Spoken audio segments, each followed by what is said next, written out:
وزیر اعظم شہباز شریف سے سینئر وزیر سندھ شرجیل انعام میمن کی ملاقات، سیاسی صورتحال پر تبادلہ خیال۔ ملاقات میں صوبے میں امن و امان اور ترقیاتی منصوبوں پر عمل درآمد کا جائزہ لیا گیا۔ ذرائع کے مطابق کراچی میں وفاقی ترقیاتی منصوبوں کے امور پر بھی گفتگو کی گئی۔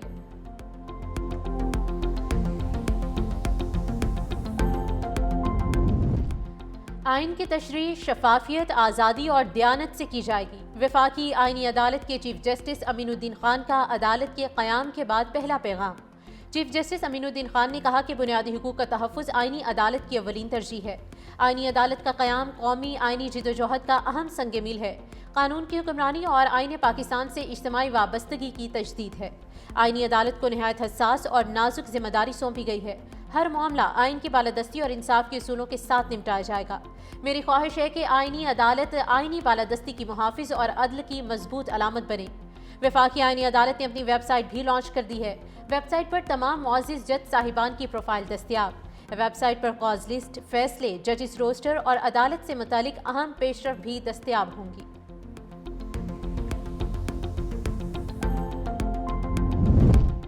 پاکستان میں غیر قانونی سگریٹ سازی سے سالانہ 300 ارب روپے کا ٹیکس چوری ہونے کا انکشاف۔ آئی ایم ایف کی شرط پر ٹیکس چوری روکنے کے لیے اہم فیصلہ۔ سگریٹ سازی میں سیلز ٹیکس اور ایف ای ڈی چوری کی روک تھام کے لیے 2 نئی چیک پوسٹ قائم کی جائیں گی۔ مظفرآباد سے مری اور ایبٹ آباد داخلے کے لیے کوہالہ پل پر ٹیکس حکام کی چیک پوسٹ قائم ہوگی۔ امیرپور سے پاکستان میں داخل ہونے کے لیے منگلا ڈیم روڈ پر ٹیکس حکام کی چیک پوسٹ قائم ہوگی۔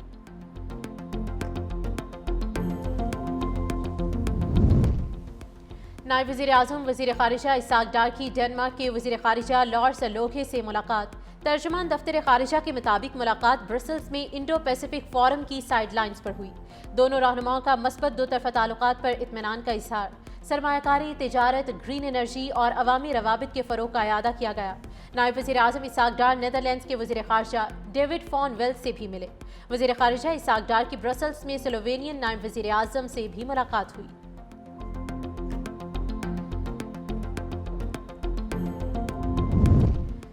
D8 ممالک نے مثبت اقدامات کے ذریعے اہم کردار ادا کیا ہے۔ وزیر اطلاعات عطا اللہ طاہر کا باکو میں D8 فورم سے خطاب، کہا میڈیا فورم ضابطۂ اخلاق اور مشترکہ کوڈ آف کنڈکٹ کے لیے بہترین پلیٹ فارم ہے۔ عطا طاہر نے جینزی اور ڈیجیٹل پلیٹ فارمز کے کردار کو سراہا، جو بروقت اور درست معلومات پہنچانے میں اہم رہے۔ مس انفارمیشن اور ڈس انفارمیشن کو عالمی دور کا سب سے بڑا چیلنج قرار دیا گیا۔ پاکستان شفاف ابلاغ، ڈیجیٹل ذمہ داری اور فیکٹ چیکنگ کے نظام کو مضبوط کر رہا ہے۔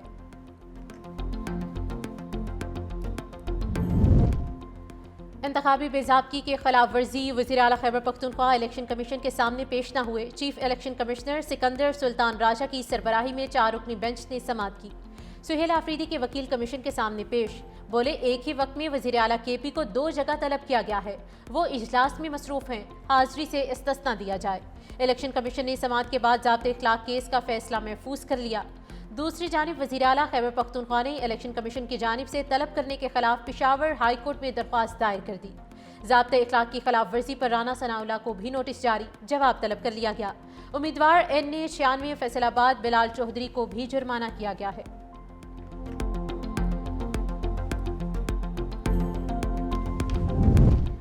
بانی پی ٹی آئی کے بہنوں کے ساتھ بدسلوکی ناقابل قبول ہے۔ وزیر اعلیٰ خیبر پختونخوا سہیل آفریدی نے وزیر اعلیٰ پنجاب مریم نواز کو باضابطہ خط لکھ دیا۔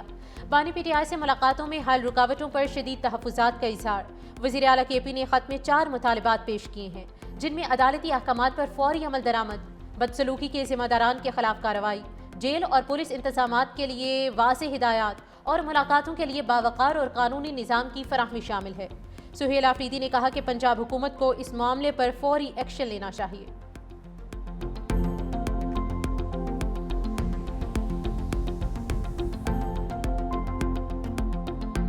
جج صاحبان کسی بھی پوزیشن سے ریزائن نہ کرے، چاہے وہ ہائی کورٹ کے ججز ہیں، چاہے وہ سپریم کورٹ کے ججز ہیں، وہ کنٹینیو کرے اور in due course of time انشاءاللہ the law will prevail۔ جو بھی ہوگا عوامی احتجاج کی وجہ سے، پولیٹیکل سٹرگل سے یا کنسٹیٹیوشنل چیلنجز سے انشاءاللہ تعالیٰ یہ 26ویں ترمیم 27ویں ترمیم ختم ہوگی اور انشاءاللہ تعالیٰ واپس سپریم کورٹ بحال ہوگا اور سپریم کورٹ جو آئین ہے وہ انشاءاللہ تعالیٰ اپنے اصل صورت میں آئے گا۔ عوامی احتجاج یا سیاسی جدوجہد سے 27ویں ترمیم ختم ہو سکتی ہے، بیرسٹر گوہر کی آئینی عدالت کے باہر میڈیا سے گفتگو۔ کہا سپریم کورٹ اور آئین بحال ہوگا اور سب اپنی اصل صورت میں آئیں گے۔ بیرسٹر گوہر علی خان کا خواتین کے تقدس اور ملاقاتوں کے مسائل پر بھی تحفظات کا اظہار، اور الیکشن کمیشن پر زور دیا کہ پنجاب میں سیاسی سرگرمیوں کی اجازت دی جائے۔ بیرسٹر گوہر نے 23 تاریخ کو ضمنی انتخابات میں بھرپور حصہ لینے کی اپیل کی۔ کہا جہاں 27ویں آئینی ترمیم کے خلاف ریفرینڈم بھی ہوگا۔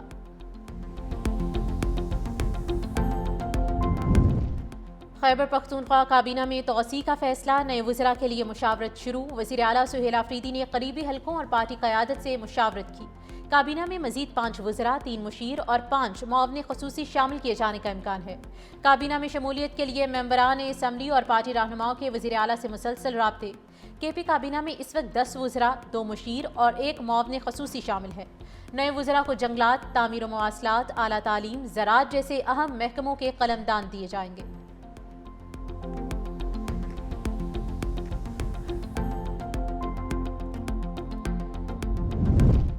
محکمہ تعلیم سندھ کا نیا سنگ میل، وزیر اعلیٰ مراد علی شاہ نے اسکول سے باہر ہر بچے کو ڈیجیٹل مائکرو اسکول میں لانا ہدف قرار دے دیا۔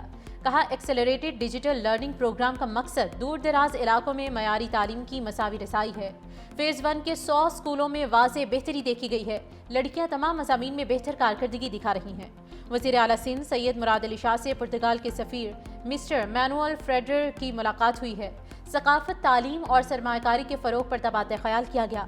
پرتگال کے سفیر کا سندھ میں سرمایہ کاری اور ثقافتی روابط بڑھانے میں دلچسپی کا اظہار۔